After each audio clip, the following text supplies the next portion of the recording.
A ship sails along the coastline of the Roman-occupied island of Britain towards the shores of Ireland. It's the 4th century, and the Roman army, which once protected the cities and villages of ancient Britain, has been called away to defend the Roman Empire against invaders. Earlier in the day, just before dawn, this group of Irish pirates attacked a fortified city, now left defenseless, carrying away a cargo of male and female slaves. Among this cargo is Patrick, the nearly 16-year-old son of a British magistrate. Though his family escaped the attack, Patrick was now en route to a life of hardship and suffering that he was not prepared for. And though he grew up in a Christian home, he has no faith of his own.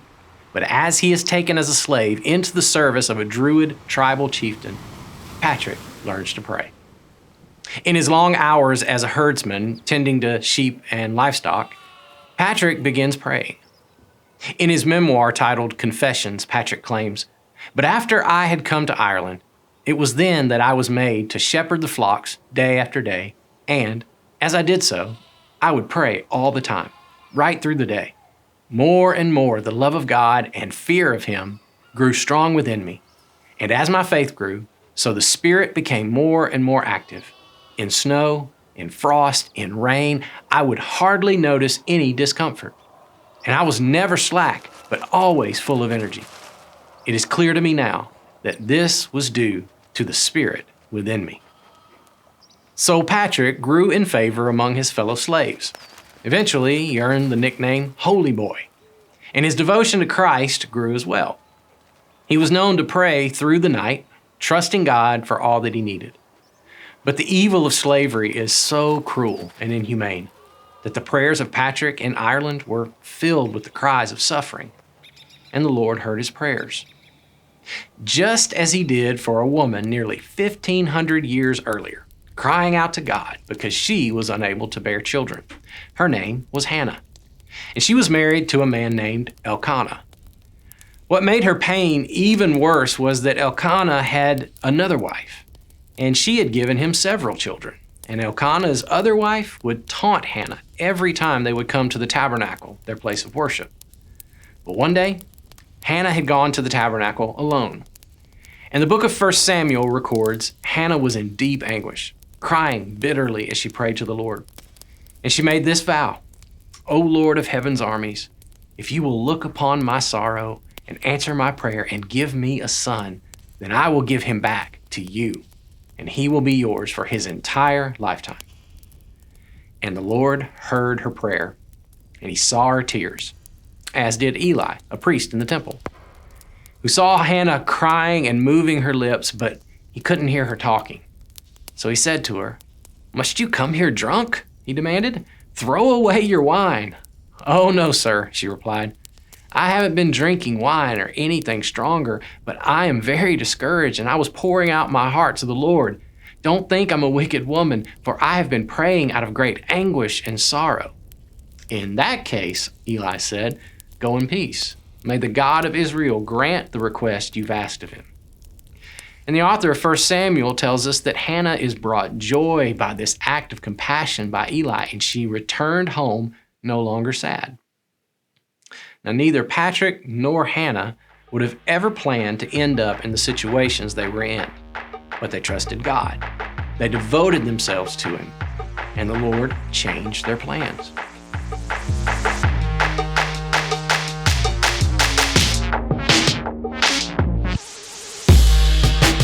Well, welcome everyone. We want to welcome the not great parents here, all the not great parents out there, to join not great parents in here. Right, to join two not great parents in here for our second episode of the Not Great Parents podcast. Yeah, I'm glad to be here. I am too. Yeah, how are you doing? I'm good. What about you? Not great, but I guess I should say the same thing. Not great, and I'm okay with that. We're okay. Things are going good. Literally, before we started filming, Molly was giving me some parenting advice on a situation in our home that's not going great. Yeah. But we're trying to handle it good.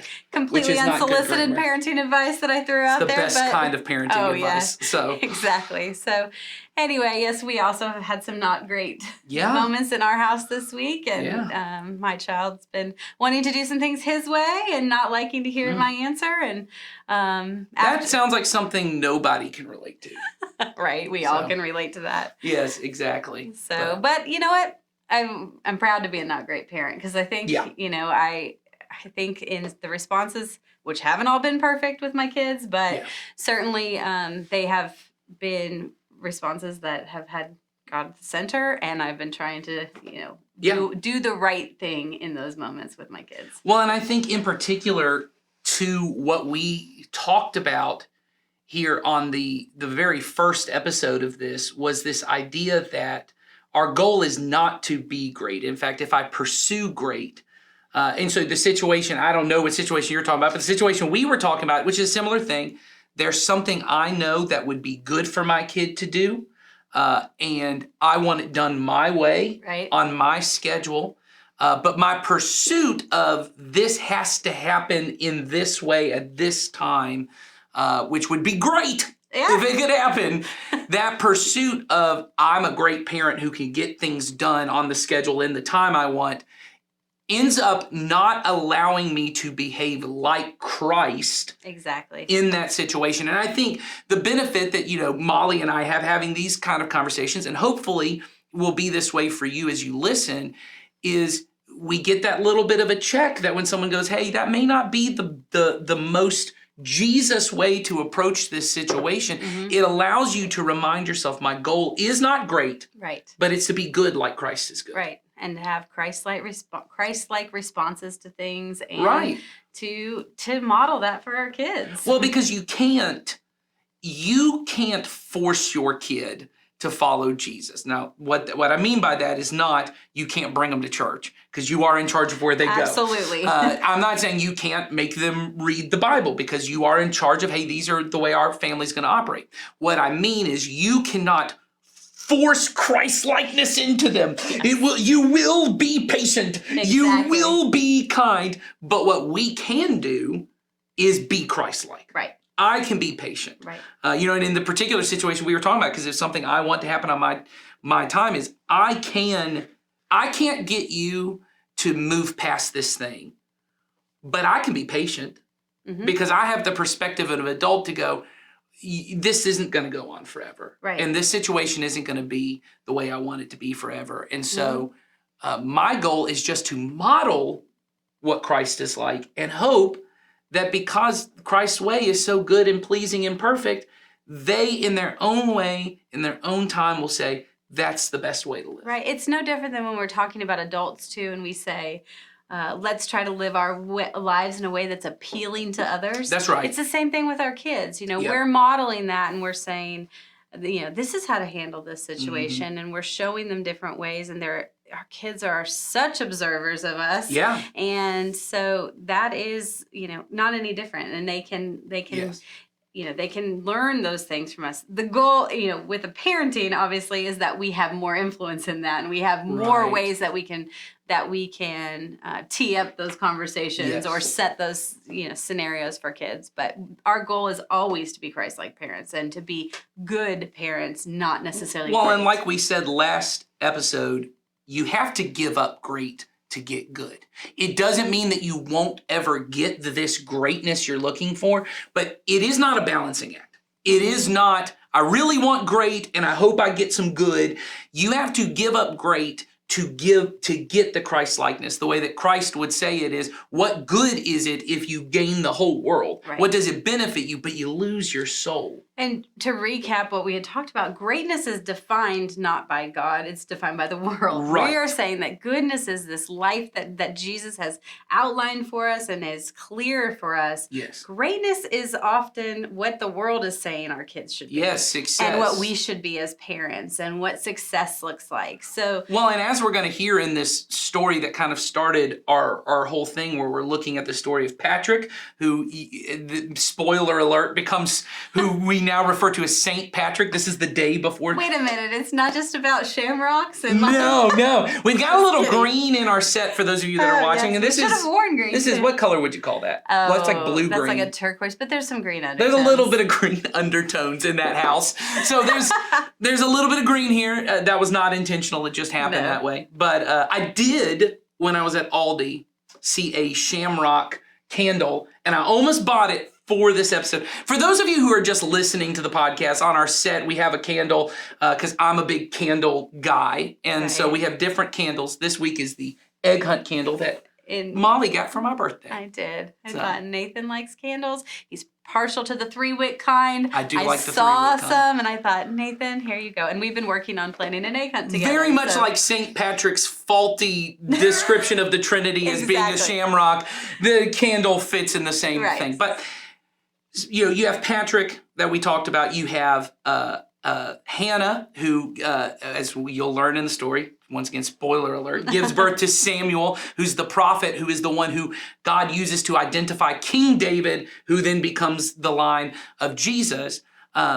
Their life, their plan for their life was not what it was. Hannah had a plan of I'm confident she did. She had a plan of, this is when I'll get pregnant.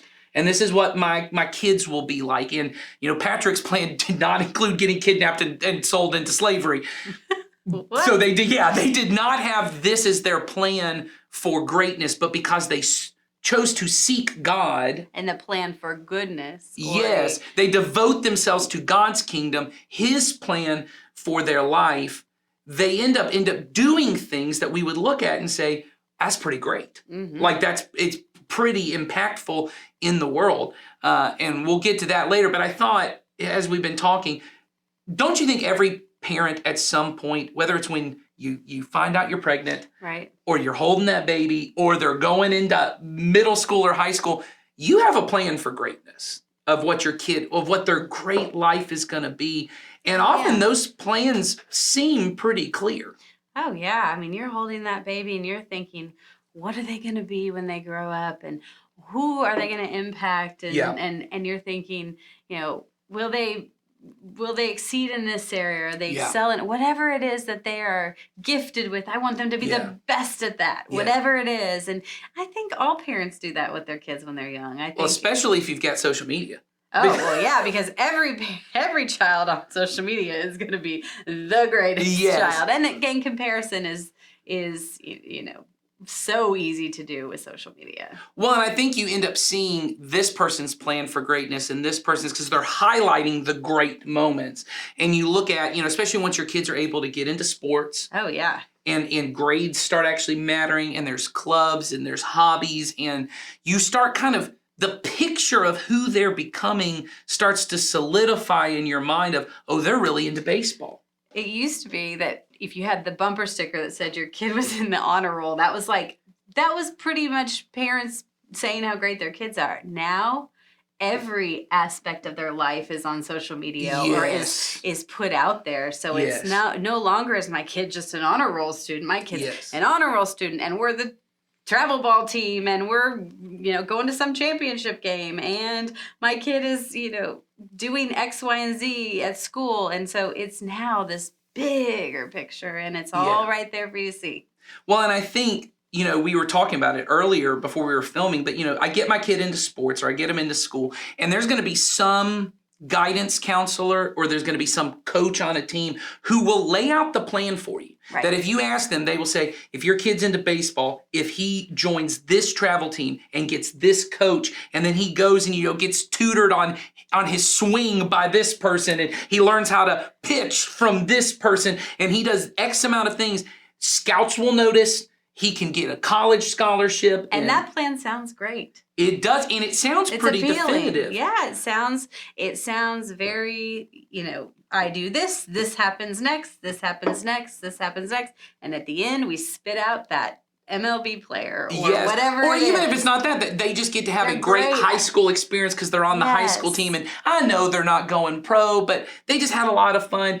And then your great plan doesn't go according to, because now you've got a 13-year-old that they're pretty artistic, and yeah, they did sports for X amount of years, but now all that money you spent on conditioning and training and these videos to make them learn this and this different, camp that you sent them to, and all of that has fallen apart, and now they want to paint. Yes. And you go, well, how are you going to make any money painting? Right. And they're not even planning to make money painting. They just like to paint. To do it. Or they don't like to do anything and they just want to play video games. Mm-hmm. And you start thinking, well, how is that going to look on it? Yeah. Oh, I can't get them to go outside. They could be a computer programmer. Yes. Or whatever. You figure out what the thing is. And maybe video games has nothing to do with their life, but you can't see how it fits into greatness. Right. You just think, well, they're just doing this thing and that's all they want to do. And you're thinking who they are today is now who they're going to be for the rest of their life. Well, and you start thinking through the plan. And if you're like me and you're a planner, and I know you're a bit of a planner, you start thinking out, okay, how can we minimize these things that aren't greatness, and how can I teach them to go out and grind and hustle and learn to make the most of their time? And we have all these plans for greatness, but I think the question that we want to deal with for today is, what's your plan for goodness? Right. We kind of think, oh, well, my kid, if he's going to excel at sports, here's the plan. And he has to start at 5 if he wants to be great at 18. Right. Like, we no longer at the place where your kid can just play rec ball and that's enough, because there are 30,000 travel teams. So, if they're going to be competitive, they got to start now. And you can't just squeeze sports in and on the side. But for some reason, we think, well, you'll squeeze God in these little in-between moments. Right. While you're pursuing greatness, just throw God in. And we think they will catch that. And I think our question is, what's your plan? Right. Because like we said, if you don't have a plan, that plan's going to get made for you. Yes. So it is really imperative that you have a plan for goodness.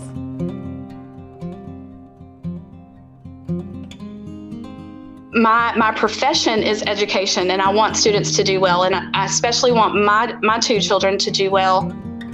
But being able to see that ultimately that is not why we are here. We are not here to make good grades and get into good colleges and get the best jobs out there. My mom was the type, we had to be at church every Sunday. They actually gave out perfect attendance awards every year for the people who had attended Sunday school every Sunday of that year. And I mean, my family and I, we always got that award. My husband, he's been in church all his life too, kind of a similar experience to what I had about the importance of church. So when we got married, the first Sunday back from our honeymoon, we found a church in Carrollton. That's where we were living. We made the point early on that church is a priority. Our youngest son is really into baseball, and he wants to do travel baseball. And I think he's good enough, and I think he would really enjoy that level of competition. But we just, as a family, can't make the decision to miss church so many Sundays out of the year, because that's when baseball tournaments are. We do have people in our lives, even family members, who are really active in the travel sports arena, where they are gone all weekend, several weekends in a row. And I have actually had a family member say, Jonah really needs to be in travel baseball. I just have to say, as a family, we've just decided that that's not a priority for us. We're not willing to take the time, one, away from our other child, make him spend the whole weekend at the ball field, but also, church is important and we have to be at church on Sunday. We're not going to miss church for baseball. Not just the teaching, but the relationships and having people pour into them and pour into us as adults too, every Sunday. That's just not something that we're willing to give up, and it's non-negotiable, and our children know that. So being a teacher, and I teach at the school where my children go, so I know their teachers personally.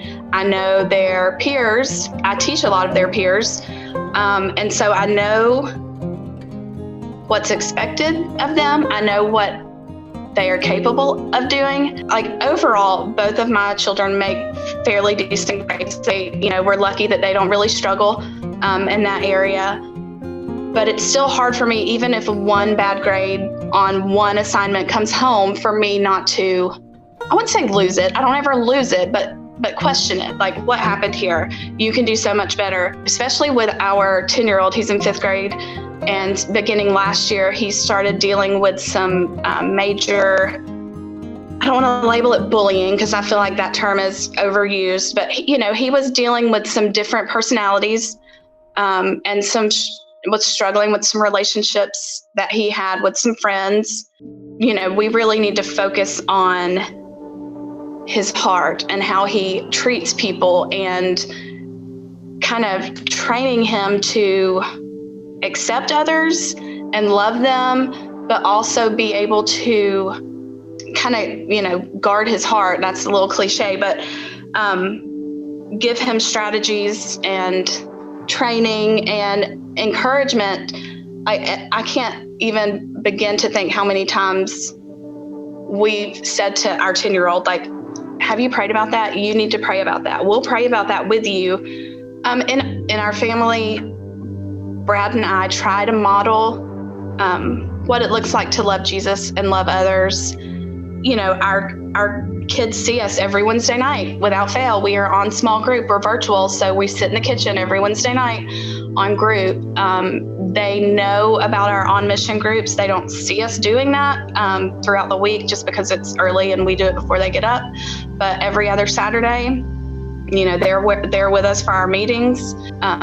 They get tired of like, oh, we're going to run this food to this person, or we're going to the church to do this. And, they will be like, oh, why do we have to do this? And that gives us a chance to explain to them, like, this is how we love people. And it's important for us to show our love to people. My profession is education, and I want students to do well. And I especially want my 2 children to do well. But being able to see that ultimately, like, a 60 on a paper in 5th grade or 2nd grade is not going to ruin their whole life. And that is not why we are here. We are not here to make good grades and get into good colleges and get the best jobs out there. That our purpose here is to continue the mission of Jesus, to love others and disciple to others. And so just trying to get that, instilling the right things in them and making the right things the priority in their lives.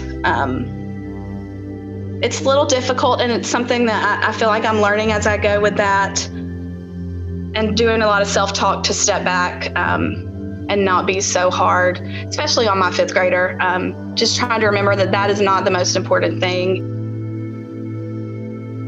So we know that for each kid and each individual kid, there really is sort of a plan for greatness out there for them. Yes. What the world thinks that they should do to get to their greatness state. And it's different for each kid. Oh, for sure. And I can see it with my kids. I got 4 daughters, and each one of them I'm beginning to see, like, this kid is, my oldest is very artistic, but she's also such a leader in what she does. And I can see all these different possible branches of what she's going to do with her life. And I do mean in her career, what she could possibly do, or how she could use those things to help the church. And I've got one who's really theatrical. And I don't even mean like acting. I just mean her personality is so bubbly and it's out there. And I could see all different capabilities for her. And the plan I know looks different. And my personality is, I am such a success-driven person. Yes. I am a greatness-driven person. I have to fight it. And I can see myself trying to go, okay, well, then you need to learn this skill and you need to learn this thing. Yes, those are the gifts that you've been given, and these are the things that you have, and God's given you these gifts of art or whatever it might be, but now we're going to take it to this level. Yeah, and because I want to, and it is love. So I think sometimes when we talk about this, it sounds like it is coming from a place of love, in that I want to set my kid up that whatever path they end up choosing, they'll be able to do it to the best of their abilities. But I think to the point that we're asking here today is, how much time and attention are we giving to their plan for goodness? And in particular, what we mean by goodness is Christ-likeness. Right. I think you said it, we were talking another time, you said, are we going to cheat goodness to get greatness? And I think, you can look at that in the time, even in the time study that you would do, you would say, how much time are we cheating from goodness to get that greatness. Yes. So, And in particular, I would say too, is how much emotional energy. absolutely. When I have that downtime and my kids are in bed and all the day is running through my head and I'm sitting and that rhymed like a Dr. Seuss thing. I know. That's good. I'm going to put that in a poem. Yeah. I give that to one of my kids. She wrote a poem the other day. Was it a haiku? No, it's not a haiku. Not Sawyer. Producer Sawyer, master haiku maker. But I will say, she's not going to be a poet, but that's all right. But she was trying. But she did, and I said, that's good. That's good. That ain't great, baby. But we can do good with it. But I think when I'm having those moments and I start kind of freaking out, right? Mm-hmm. And I start going, oh man, I'm not doing enough as dad, you know, and I'm not doing enough as mom. And great moms, great dads have already got this plan in place. And Right. if you have people in my life, my mom is one of these people who's like, I'm So a is planner, mine. but she is like perfection planner. Like, Oh, I plan like the bullet point versions of things. My mom is bullet points with like 2 or 3 sub points and then maybe Yes. some other things over on the side. And And go, so I've always felt like, man, she you know, moms like that, they just have the whole thing together. The amount of emotional energy, am I putting that amount of emotional energy into praying for my kid Mm-hmm. and about their love for Jesus? Am I putting that amount of emotional energy into thinking of, do they have friends at church? Right.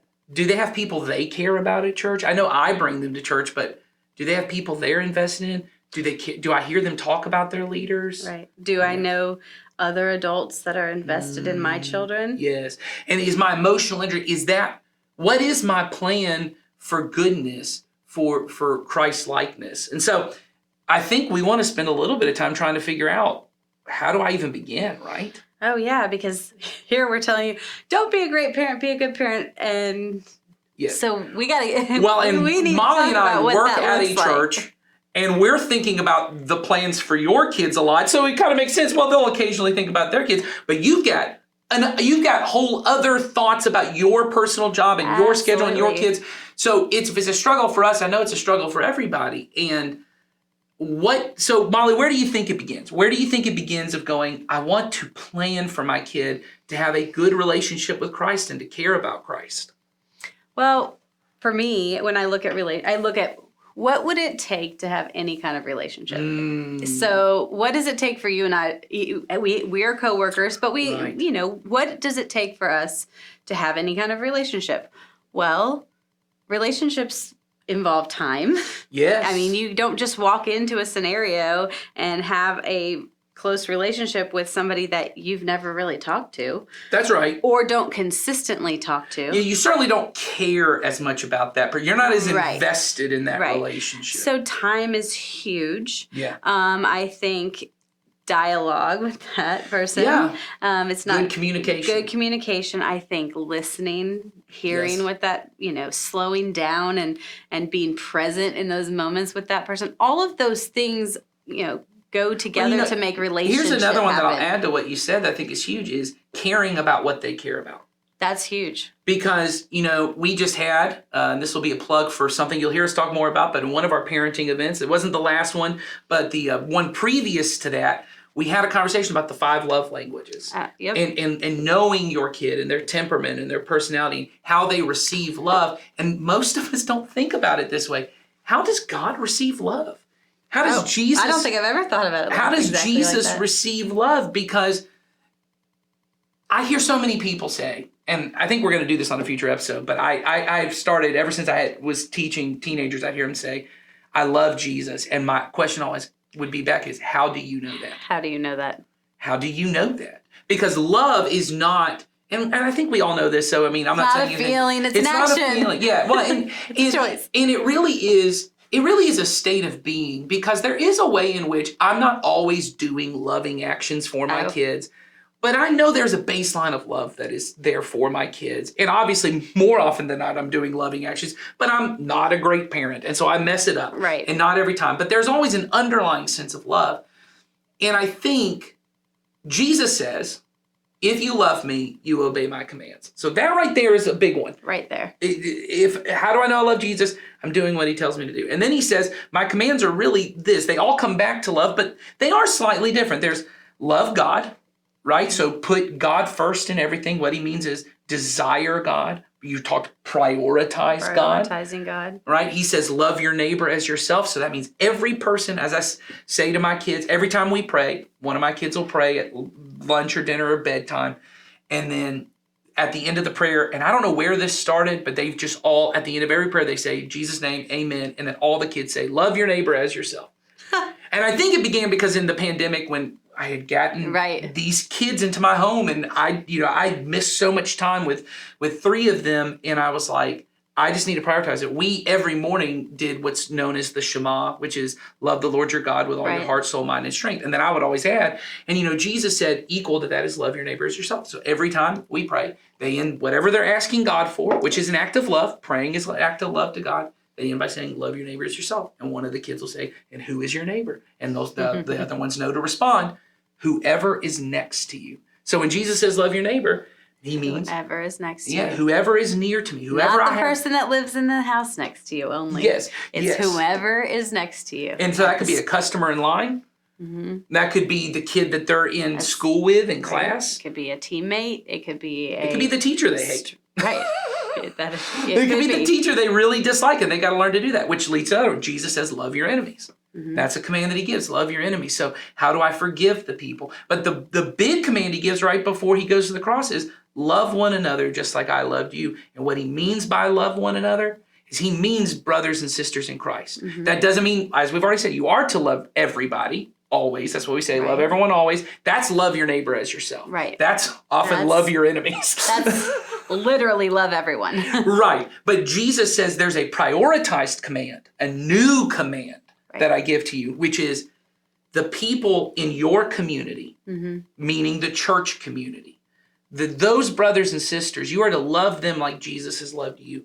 And so I would say, like you said, the time and attention. I think we all kind of inherently know, you give time to God, you got to pray. Right. Pray and read the Bible. You got to read the Bible. Every kid's favorite answer to things. Yes.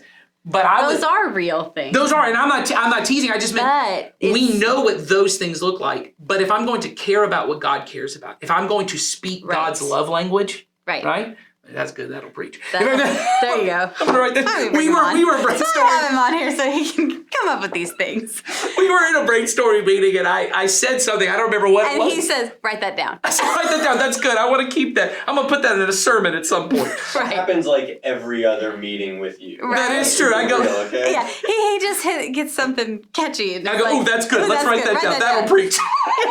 That'll preach. So that's good. Speak God's love language. We'll do a whole series. But it's true. I mean, it is. It is good work. But Thank you. That's what I've been waiting my whole life. That's what he wanted to hear, approval on that. But Just pat me on the back. That's my love language. It is. It is my love language. Touch and words of affirmation. Those are the ones. So you pat me on the back, tell me I do good here. That's and mine is gifting, which is why I gave you a candle. So I think, like you said, I think it's knowing that knowing what God's love language or how God wants us to love him. That is the command. Which is what we would call discipleship. We would call it teaching our children to obey everything Jesus commanded, knowing that he gave special priority to love your neighbor, love your enemies, and love the church. And so I would say that to anybody who says, I want to know if my kid loves God, I would say, I would measure that by how much they love church. Right. The relationship with God is connected.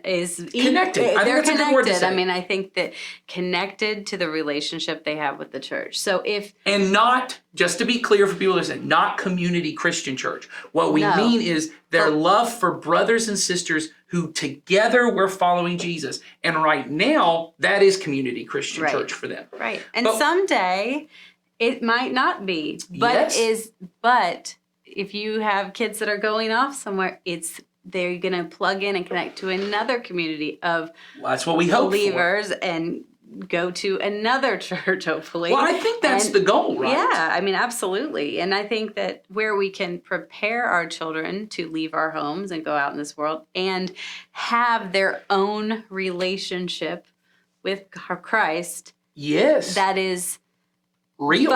real and foundational to who they are. That's our goal as parents. They're not our children. We didn't design them ourselves. God designed them and entrusted them to us to help them get there so that they would still be connected to him and in relationship with him. And I think that's when we talk about you have a plan for greatness, you have a plan for goodness. I think sometimes there are some parents who go, I don't really care if my kid has a great job or has a great this. I just want them to be happy.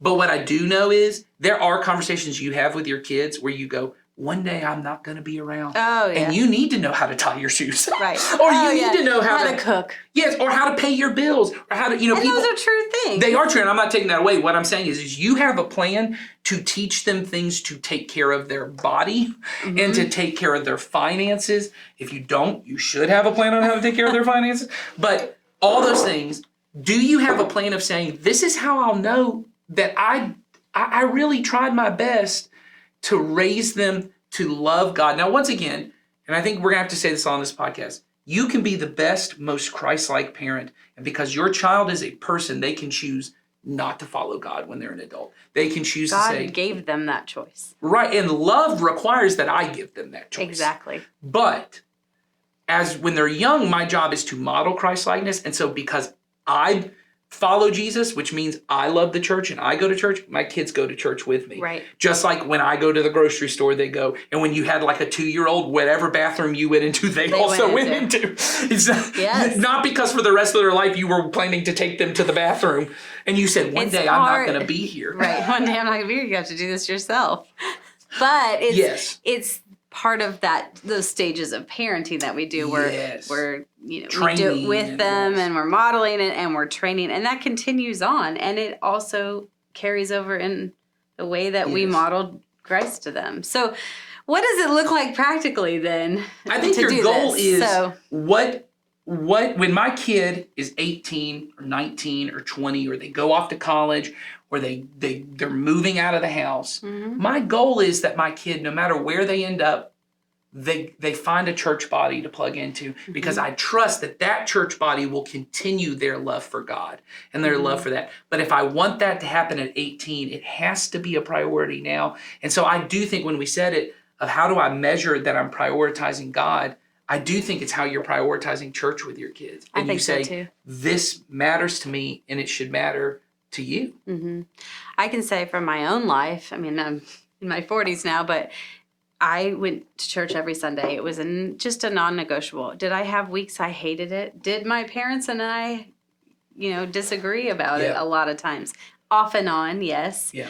But did I have friends in my group? Yep. Yeah. Did I have people that were my parents' friends or people in the church that also invested in me? Absolutely. All those things happened. And I did go off and I did my own thing a little bit. But I always knew that I would be going back to church. I would be there that I would be connecting with people, and it would not have happened had that not have happened in my life growing up. And it just became a non-negotiable in my parents' life. And we did a lot of stuff. I was very involved in all kinds of different things, sports, different things like that. But church and being at church and being in the physical presence of people I was in relationship with, that was always prioritized.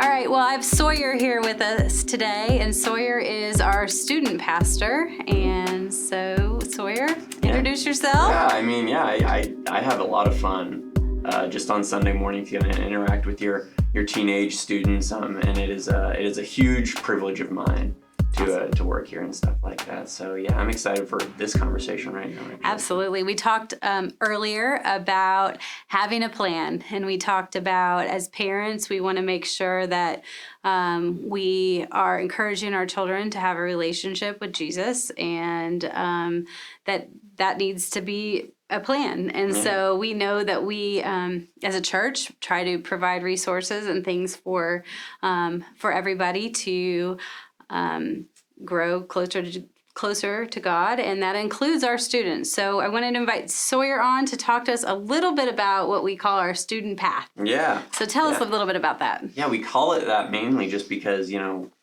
we had an opportunity with kids in general to be with them for a very small amount of time on Sunday mornings usually. And just as someone who works on staff at a church, and I've only been doing it for like a year and a half, I've realized that the amount of intentionality that goes into each and every second of that time has to be like at the maximum, because if it's not tuned as like specifically as it can be, you're gonna have a lot of like sacrifices and compromises that you have to make. And so we want to make as few of those as we can. And we think a lot about like where a kid is right now versus where we want them to be and stuff like that. And so kind of the beginning of the path and the end of the path. Yeah, exactly. And like the end of the path in especially in my brain as a student pastor is like when they graduate high school, where as their student pastor, where do I want them? And like, I also want to be like in agreement with the parents and stuff like that. That's like almost the biggest part of my job, is trying to be on the same page with parents. That is just but you want the children to leave the home and go and join a church and be part of a church community and have their own independent relationship with God. Exactly. And I don't know exactly how that looks, because we're actually really early on in implementing this idea of a student pathway as the thing. And so like right now we've really just got like two things that literally the 8th graders they're the only ones that we're like focusing on, because they're going to be kind of the test mice almost. So they're test mice. That's one way of wording it. Yeah. Well, I do think it's really, I know it's new, but the concept isn't new, right? No, it's not. We are doing the same with adults. So tell us a little bit about the first part, which I know is a Bible plan. Yeah, and it's actually something that we've been doing now for, well, at the time of this coming out, I think it'll be about just over a month or so we've been doing it, and it's actually going really great. So tell me how it works. So if I'm an 8th grader or I am a parent of an 8th grader, what does it look like? Yeah, so basically you download YouVersion is the thing. If you're in the 8th grade group with me and Bill and Valicia, you download the YouVersion Bible app. The student does. Yes, the student does. And you create an account. And basically, we just get to see, we're in a Bible plan together. Right now, there's 9 of us in there, 9 or 10 of us. That's great. And, all in the 8th and 9th grade. All in the 8th and 9th grade group. And it's just really great for me personally to see these students making their faith their own. Their parents didn't make them. I was very intentional about making sure that the students know this is on you. Like, I got permission from your parents, but like, you're going to do this. And a lot of them actually went out of their way to make that choice.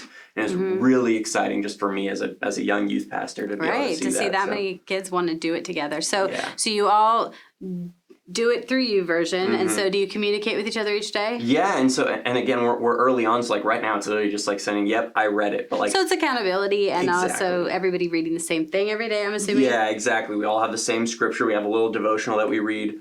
And you know what's exciting is like where it's gonna go, how it's gonna evolve. I'm really excited because like probably in the next month or two, maybe by the time this episode comes out, we're gonna start being like, all right, guys, what was the best part of your day?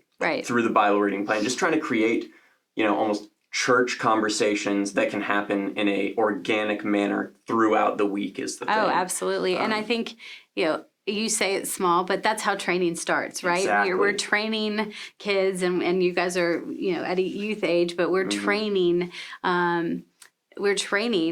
to, do the steps that we know need to be done in order to, stay connected with Jesus and each other. Yeah, it's almost like building muscle memory almost, That's great. These students right now, they are, they don't have those muscles. I almost have to prompt them to read their Bible. And that's not a bad thing. At their age, I wasn't reading my Bible at all is the thing. Absolutely not. And so the fact that they are, sure, it might have required some intentionality on my part, but that's more than worth it is the thing. If it's going to create an 18 or a 19-year-old that doesn't need my prompting, that reads their Bible independently, that's something that is super key. Right, absolutely. So then the second half that you talked about is something that we also talked about, which is church attendance. So tell me about kind of what you guys do to help foster that. Yeah, actually, this upcoming Sunday, the main point that I make in the entire lesson for the day is start coming to both services. I think that like even more so than the Bible reading plan, this is such an easy step, especially for like you as parents, that you can just get an easy win with your student and their relationship with Jesus, giving them the opportunity to make their faith their own. That's just something that's like so integral. I think about the students who already are doing this. There's like a handful of them that come during first service and we sit together And I look at those students and I just see students going out of their way to follow Jesus, making their faith their own. And it's inspiring to me, just like individually. And I think as a church, it kind of gives them the opportunity to be seen and to see what else is going on. Absolutely, because I think if you had a student that never sat in service all the way, they only went to student ministry and they weren't there for 2 services, that they are getting something out of that. However, when we talk about them leaving, at graduating or leaving the home and going on their own, if they've never sat in an adult service, that's going to be a very overwhelming experience for them when they try to go to another church. Yeah. Well, it's just like, student ministry is great, but the one thing I want to avoid is a microchasming that happens where students are like, oh yeah, I go to church, but it's actually, I go with my small group or something like that. Right. I want them to see just how big and multi-generational and multi-ethnic this church is and stuff like that. And I think that's so key, and it's just an easy win that you can get as a parent. Absolutely. A few years after her prayer to God, Hannah returned to the tabernacle where she cried out to God for a child. But this time, she was not alone. Hannah brought her son, Samuel, with her. God had been faithful to answer her prayer, and Hannah recognized this gift from God. So after his birth, she named the child Samuel because in the Hebrew language, Samuel sounds like heard by God. And because of God's faithfulness, Hannah was faithful to her promise to dedicate her child to the Lord. Probably with eyes full of tears, yet a heart full of gratitude for what God had done for her, she returned to the tabernacle and found the same priest she had met on that night all those years ago. And so she said to Eli, "As surely as you live, I am the woman who stood here beside you praying to the Lord. I prayed for this child, and the Lord has granted me what I asked of him. So now I give him to the Lord. For his whole life he will be given over to the Lord." And from that day on, Samuel lived at the house of the Lord, serving God alongside Eli and the other priests. I mean, can you imagine the kind of faithfulness Hannah must have to honor her promise to God? But Hannah's heart was full of such gratitude that she couldn't help but dedicate her son to the Lord. The book of 1 Samuel records that each year his mother would visit him when she would return to make sacrifices before God, and over time, God blessed her with even more children. But God had special plans for her firstborn son that she had no idea about. Samuel would grow up not only to be a priest of God, but the prophet that God would choose to speak for him to the entire nation of Israel. And one day, God spoke to Samuel and led him to the home of a young man who would become the most famous king of Israel. Samuel would anoint King David, whose family God would send his son Jesus through. Hannah's son would play a significant role in the story of God redeeming and restoring all of creation through the King of Kings. How could she have imagined what hung in the balance of her decision to give up her plans for her life and her child, and to trust her child to the Lord? How could she imagine Samuel anointing kings?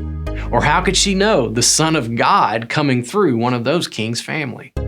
How could she imagine what would happen in a nation she'd never heard of 1,500 years later when a young man named Patrick prayed to the Messiah from David's line?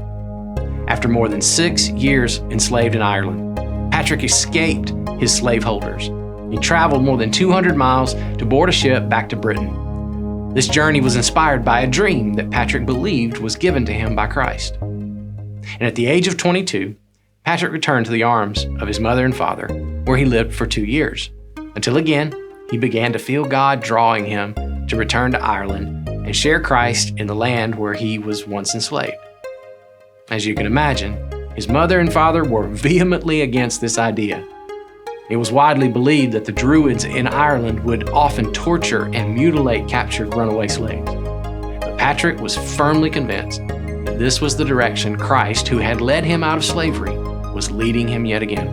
So, years after gaining his freedom, Patrick stepped foot once again on the shores of Ireland, this time in the name of Jesus. Patrick would spend the remainder of his days traveling throughout the country, sharing the good news of Jesus and starting communities of Jesus followers. Now, it wasn't without difficulty and persecution. The tribal chiefs in Ireland They were not always open and often violently resisted Patrick's preaching. But despite the suffering and the threats that he faced, Patrick persisted in his pursuit of Christ's mission for him. In his Confessions, Patrick wrote, "As every day arrives, I expect either sudden death or deception or being taken back as a slave or some such other misfortune. But I fear none of these, since I look to the promise of heaven and have flung myself into the hands of the all-powerful God who rules as Lord everywhere." And to this day, Patrick is remembered across the world. And even though legends and myths surround his popular memory, the history of his life is proof of what can happen when we give up our pursuit of greatness and trust in God's good and pleasing and perfect will for our lives. All right, so Nathan, one of the things that I think is really hard as a parent, and shouldn't be, is that these kids, they don't belong to us. Yes. God entrusted us with them. Yes. He handpicked each one to go with us. Yeah. Sometimes I think we probably would say, "Oh, could you pick a different one?" Yeah, you know, the thing that's difficult about parenting is you don't always get the kid that you would pick. No, And so, not always. but you look and you go and you look back at it and you say, thank God that I didn't get to pick. Because if you have the heart for it and you look and you say, this child is so perfect for me in ways that I didn't know I didn't know. And you look and there are times that it's a struggle, and there are times you think, where did this kid come from?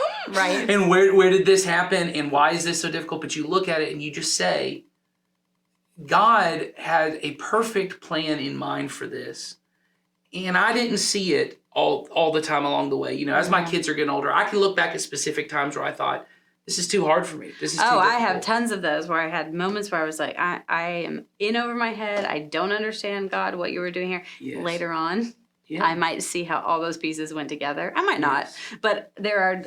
Well, maybe those what he was times. changing in me. My dad Right. always used to say, I would hear him say it in sermons, and then he said to me, you know, the person who has to grow up the most when you raise a kid is the parent. Oh, And it's true. I look at sometimes the things that I look at my kids, and I mean, I don't think they would be embarrassed to know I said this. I look and go, why can't you do this? And why can't I this do it all happen? the time. Is often things that I needed to let go of. You know, we started this by talking about a specific situation in my family right now. And the more I think about it, the more I go, you know, that's something you have to grow in, Nathan. They're a child. Right. They will grow and they will figure it out. You're 33 years old. You got to at some point surrender that to Jesus. And I think to your point of these are not our kids, God did not give them to me to mold in my image. Right. They were already made in his image. Yes. And the process of following Jesus is that the Holy Spirit makes us over in Christ's image and wipes away all the brokenness, all the sin, because your kids sin and they are broken, but God will heal those things and make them whole. But it's our job to surrender that to him. Right. And go, my plan for greatness does not matter as much as his plan for their goodness. Exactly. And I think when it comes into all of this, the way that, you know, as we kind of said last week, we're going to give them assignments. I think, you know, as Sawyer already talked about, and you, Sawyer, talked in your kind of interview about our student kind of path for kids, I think it really is seen in what you as a parent are willing to sacrifice. You know, when you look at how do I prioritize, my wife knows it's not just the amount of time I spend with her, it's the quality of that time that I spend with her. It's when she knows, hey, I have a big project at work getting done. Like this week, I'm getting ready to do I'm taking a week off of work. So you're trying to cram everything into this 1 week. But I've told my wife I'm coming home at 4:30 every day. And it speaks volumes to her. That matters more than the entire week I spend on vacation with her. You know, that's more amount of time. But there is something that says is Dad comes home every day. Mm-hmm. And it speaks volumes when you choose to say to your teenager, even if they're angry about it, which I think we're going to talk about in our next, we're going to do a mini episode next week. And we're going to talk about sometimes your kid's going to be angry at you. And that's okay. And that's okay. And sometimes, spoiler alert, it's okay. and sometimes it's necessary, because when you tell your teenager, we go to church And so you can go to Six Flags with your friends, but you got to go on Saturday, or you got to go after church on Sunday, or Right. you say to them, hey, we go, instead of saying, hey, we're going to listen to Christian music on the way to the ball field, which you should do, it speaks more volumes when you say, we don't go to the ball field on Sunday. Right. And you may miss out on this. We don't go to the ball field on Sunday. Or it speaks more volumes when you choose to say, hey, I know there's this family event that we all would like to do, but we're going to have to show up late to it, or we may not get to go at all because we go to church on Sundays. Mm-hmm. And to be able to say to your kids, Dad works along schedule, Mom works along schedule, and we're tired. And man, we would love to sleep in on Sundays and have cuddle time and have all this family time. We are willing to sacrifice that to be with the family Right. of God. And that is a much louder message to our kids Yes. than doing God in chunks and pieces. And it feels like- between the other things. Sacrifice Yes. is always going to be louder than anything else. I mean, anytime somebody sacrifices for us, I mean, Jesus modeled this for us. Yes. He made the ultimate sacrifice, and there's nothing greater than that. So Yes. sacrificing, time, either family time, sport time, whatever, to be at church is going to be a loud sound in your kid's ear, and Well, it's and I going know to be it's- the right message. I know it sounds bad when we say sacrifice family time. It's not even a sacrifice of family time. It's a sacrifice of the kind of family time, because you are Right. when you're a family who goes to church, church is family time. Oh yeah. It just means it's not on the couch eating cereal, watching cartoons family time, which I'm not saying is bad ones. That's what Saturday's for. gonna say. But Sunday morning is we get up and we go to church, and that is our family time. And then we go to lunch and we talk about what we learned at church. That is family time, but it's a shift of what is goodness for my kid. And I know it sounds like a risk, because the feeling is, well, what if my kid is angry at me and they resent church because they never got to go to Six Flags? One, think it through. Is the reason that you at some point chose not to go to church because on May 7th, 1984, you wanted to go to Six Flags and your mom wouldn't Well, let I you just go? told you at the beginning. My mom used to force me, and here I am. I'm Right. sitting here working at a church, having a podcast about Yes. parenting, and part of it was with my mom was that she made me go to church. But Yes. again, that was also something she instilled in me, even though I was mad at times, and even though I didn't want to be there at times. So Yeah, what are you willing? And that's what I'd say is sacrifice is always a risk. And you may be right. Maybe you'll do this and your kid will be upset. But at least as we said from the beginning, you can't force them to follow Jesus. But you can say, I follow Jesus. So I go to church. And that means there's a sacrifice around it. And I know this sounds weird because we're church and we're church people. We work on a Right. church staff. And it sounds like we're saying you need church attendance because we need the attendance to be big. That's not not what what we're saying. I would have said the same thing a year ago when I didn't work here. Yes. Yeah. I think you think that's what it is, but we know long term, your kid's relationship with God at this point, it looks like their relationship at church. And so I begin to ask that. And so I think your assignment this week is, can you look at your calendar and say, hey, over this summer that's coming up, are we going to be able to be at church 2 to 3 Sundays out of the month? Right. Because if you're looking, you go, well, we're going to be there 1 out of 4. Or we're going to be there 1 out of 6. Right. I'm just challenging you to look at it and say, where are you willing to sacrifice? Because we said it earlier. Are you willing to cheat good for great, or you're going to end up cheating great for good? Right. So, It's a matter of prioritizing it and Yes. planning it. It's that plan for goodness. You're going to Yes. plan for goodness by taking a look at that calendar yeah, and seeing where it is that you can say, we are going to be there on these weeks. Plan being at church like you would plan anything else. yes. And you're prioritizing it, and start doing that with your family. And then you set that expectation, and then they know. And it's not just about your family being here. It's about your family being here as part of the church family. And yeah. that is essential. Tell them what they need to know, what they need to do All right. before the next episode. So we gave you your homework assignment, essentially, to look at your schedule. Also, from last week, if you have not downloaded the ParentQ app, go to ParentQ and download the app. Connect with our church by putting in your zip code, and that will link you over to great resources for you, including... Good resources. Oh, They're not great. They're not. That's true. They're not great. I'm just But they are good. They are good really good. resources. So anything we talk about in here, but also stuff going on in our church. And we also will have a link to a form that you can put in any questions. And we definitely want your questions. And what else am I missing? I think that's it. Next week we have a mini episode, and what that means is we won't have all the segments that we normally do. Shortened, condensed. Yeah, and we're gonna, normally if we have questions, we'll answer them. We won't have them because we're recording it before we release the first episode.